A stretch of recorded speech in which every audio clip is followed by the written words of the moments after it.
En 2026, pour vous, les Capricornes, nous allons regarder vos planètes lentes, puis les rapides, pour voir un petit peu toutes ces énergies qui vont traverser pour vous cette année. Mais avant d'attaquer un petit peu cette analyse, je voulais vous montrer mon carnet astrologique que j'ai réalisé et qui contient à l'intérieur tous les mois les transits qui sont actifs pour ce mois-là, les lunes et les nouvelles et les pleines lunes et d'autres informations. Donc vous pourrez retrouver ce document, enfin ce carnet en tout cas, sur la boutique Etsy qui est en commentaire. Euh, on est parti avec les planètes lentes pour vous, les Capricornes. Alors cette année, on a l'habitude, on commence à voir un petit peu ses effets avec le Pluton en Verseau. Donc lui, toute l'année, il va pas bouger, hein, puisque là, on l'a pendant nombreuses années, décennies.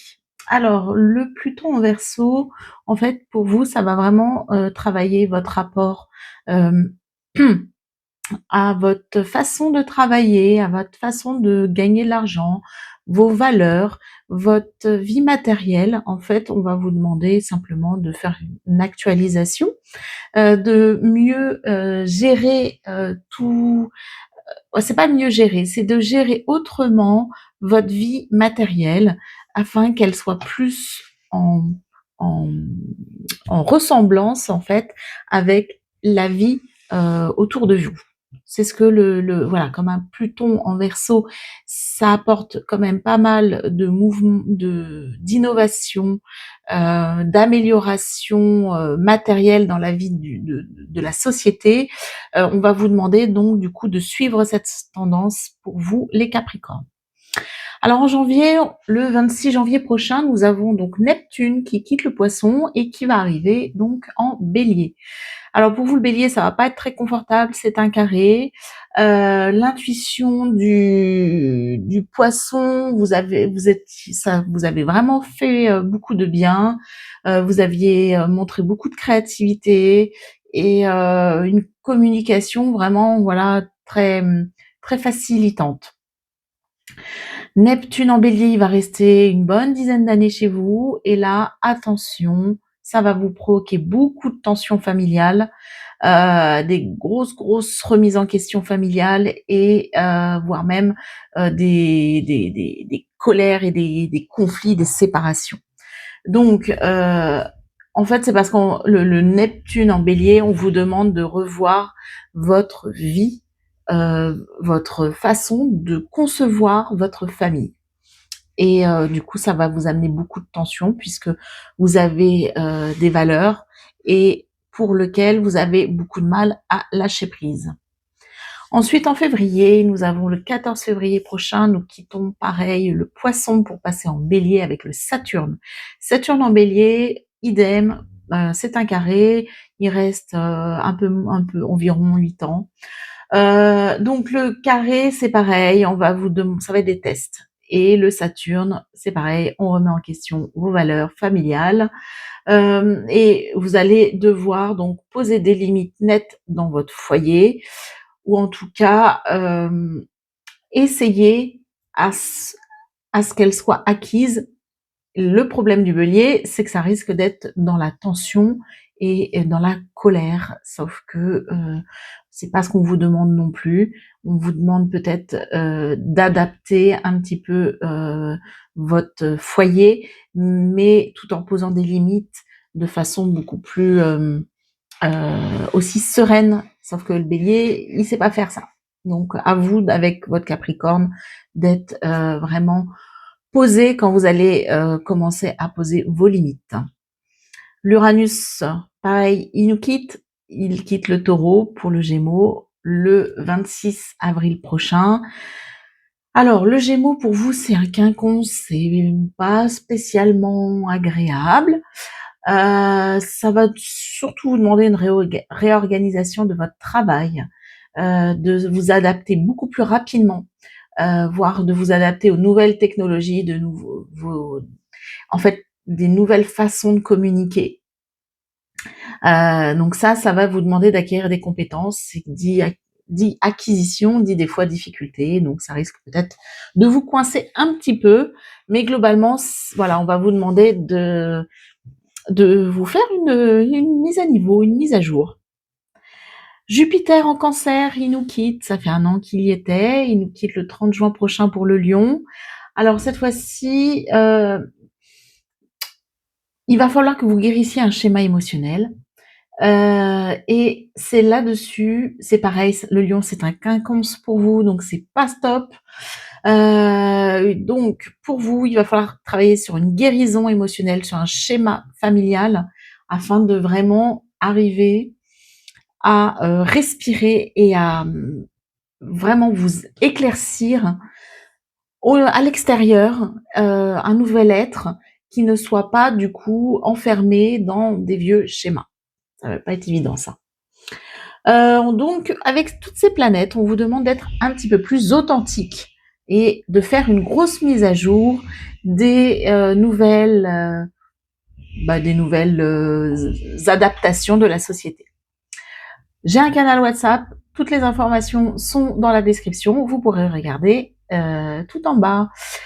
Allez, on est parti avec les planètes plus rapides. On va faire Vénus, Mercure et Mars. Alors, Vénus cette année. Quand on parle d'un Vénus Capricorne, c'est un Vénus, c'est sa signature affective, c'est-à-dire que c'est comment la personne va aimer. Vénus Capricorne, c'est quelqu'un qui est loyal, sincère, droit dans ses bottes, avec des choix qui sont réfléchis. C'est pas place à la passion avec une Vénus Capricorne, parce qu'elle est là vraiment pour être un phare en plein milieu de la vie de la personne. Là, nous, on est avec votre Soleil Capricorne, donc vous avez des Vénus qui sont différentes. Je ne pourrais pas les faire toutes, mais en tout cas, vis-à-vis de votre Soleil Capricorne, la Vénus, dans ses transits, tout au long de l'année, va vraiment vous impacter. Et elle va vous impacter de façon plus ou moins positive. Alors, une belle période, parce que c'est là où c'est intéressant, va être la période du 1er janvier au 16 janvier, sortie des fêtes. Donc là, vous vivez vraiment un grand engagement, un amour qui est plutôt stable. Période très agréable aussi, où là, il peut y avoir des rencontres. Donc, notez bien les dates pour ceux qui sont célibataires, du 30 mars jusqu'au 23 avril et du 9 juillet jusqu'au 5 août. Donc là, c'est des périodes où on peut faire des belles rencontres amoureuses. Des périodes où vraiment il y a de la profondeur, des sentiments. C'est la 3e période du 10 février au 5 mars et vous en avez encore à fin d'année, puisqu'il y a une petite rétrograde, du coup ça repasse en Scorpion et pour vous c'est une belle période, du 10 septembre au 24 octobre et du 4 décembre jusqu'au 31 décembre. Donc la fin de l'année est plutôt agréable, où vous avez pas mal de tendresse. Les périodes difficiles, où ça va être du carré. Eh ben écoutez, là, vous allez faire preuve vraiment d'impatience. C'est les périodes en bélier, du 6 mars jusqu'au 29 mars, du 6 août au 9 septembre, donc globalement le mois d'août, et le mois de mars, des périodes où vous n'allez pas être patient, vous allez être plutôt frustré. Dernière période difficile, c'est la période en opposition, quand elle est du 19 mai au 12 juin. Donc là, en fait, c'est là où il risque d'avoir des tensions familiales. Donc 19 mai au 12 juin, on respire, ça dure un petit mois et après, ça va mieux. Voilà pour la Vénus. Cette année, elle fait une rétrograde Vénus. Elle fait une rétrograde du 3 octobre jusqu'au 13 novembre, une Vénus en balance. Pour vous, c'est des très belles périodes, la balance. Donc, même si en rétrograde, c'est simplement, en fait, ça va vous remettre en question un peu vos partenariats, peut-être remise en question d'une relation, mais c'est pour du positif, parce qu'en fait, c'était quelque chose peut-être qui ne vous apportait plus satisfaction, et donc on vous demande de remettre à plat tout ça. Voilà, vraiment un tri dans les alliances et les collaborations. On est parti avec Mercure. Mercure, quand on a un Mercure en Capricorne, c'est la façon dont on va communiquer vis-à-vis des autres. C'est notre vraiment signature de communication, mode de communication. Le Mercure Capricorne, c'est quelqu'un de logique, c'est quelqu'un de travailleur, c'est quelqu'un de prudent et de réfléchi. C'est très structuré comme esprit. Tout au long de l'année, comme je vous disais, vous avez votre soleil en Capricorne qui va être impacté par les transits de Mercure. Alors, des transits qui vont être plus ou moins agréables. Très agréable, ça va être pareil, la période de début d'année, du 1er janvier jusqu'au 19 janvier en Capricorne, où là, du coup, vous avez vraiment beaucoup de lucidité et de clarté. Deux belles périodes, ça va être la période du 8 mai jusqu'au 16 mai et 25 août jusqu'au 9 septembre. Donc là, les mercures, ils vous veulent du bien, donc appréciez-les. On est très concentré, donc les projets, vous pouvez les mener, ça va aller droit au but. Des projets qui sont bien, en tout cas, vous allez avoir des bonnes des intuitions, des bonnes idées. C'est la période du 6 février, 14 avril et une période du 30 septembre au 5 décembre et de nouveau 25 décembre jusqu'au 31 décembre. Donc globalement, fin d'année, très belles idées. Vous allez vraiment vous surprendre parce que vous allez sûrement débloquer des situations. Donc important pour vous. Période un peu moins belle, hein, ça va être du 15 avril jusqu'au 2 mai, du 10 septembre jusqu'au 29 septembre, où là, vous allez vraiment avoir beaucoup de stress. Peut-être des projets qui vont vous demander beaucoup d'énergie et ça va vraiment vous impacter. Vous le savez, ces périodes-là, un peu plus difficiles. La période encore où là, il peut y avoir des malentendus familiaux, ça va être la période du 1er juin jusqu'au 8 août, période d'été, globalement, avec votre famille, avec vos proches, ça va être très tendu. Écoutez ce qu'ils ont à dire, ce que je pourrais vous souhaiter de mieux, et laisser passer ces périodes sans prendre des décisions hâtives. Mercure va nous faire 3 belles rétrogrades cette année, comme à peu près d'habitude, du 26 février jusqu'au 20 mars, du 29 juin jusqu'au 23 juillet et du 24 octobre jusqu'au 12 novembre. Nous allons faire donc des rétrogrades en Poisson, Cancer et Scorpion, des rétrogrades dans des signes d'eau. Donc l'émotionnel va être vraiment au cœur des préoccupations de ce Mercure rétrograde.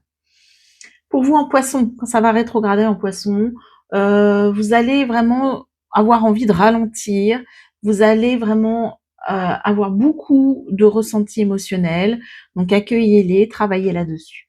Le Cancer, tension dans le couple, ça, voilà, ça va être les périodes un petit peu où vous allez va falloir prendre peut-être un peu de distance et ne pas décider tout de suite.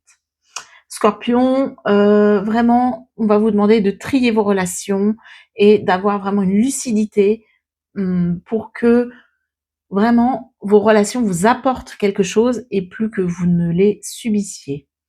Voilà les 3 rétrogrades de Mercure et nous terminons avec le mois de mars, avec la planète Mars. Donc c'est votre énergie. Quand on a un Mars en Capricorne, on est plutôt avec beaucoup d'ambition, beaucoup de méthode, et en fait c'est un Mars qui travaille sur le long terme. Donc vous n'avez pas les effets tout de suite, mais vraiment vous avez une énergie qui tient sur le long terme et vous agissez pas en dents de scie, comme ça pourrait être avec un Bélier. Un Mars en Capricorne. Donc tout au long de l'année, votre énergie, vous êtes en Soleil Capricorne, votre énergie donc va être fluctuante en fonction des transits de Mars. Alors c'est pareil, Mars, il va être efficace pour vous le 1er janvier au 22 janvier.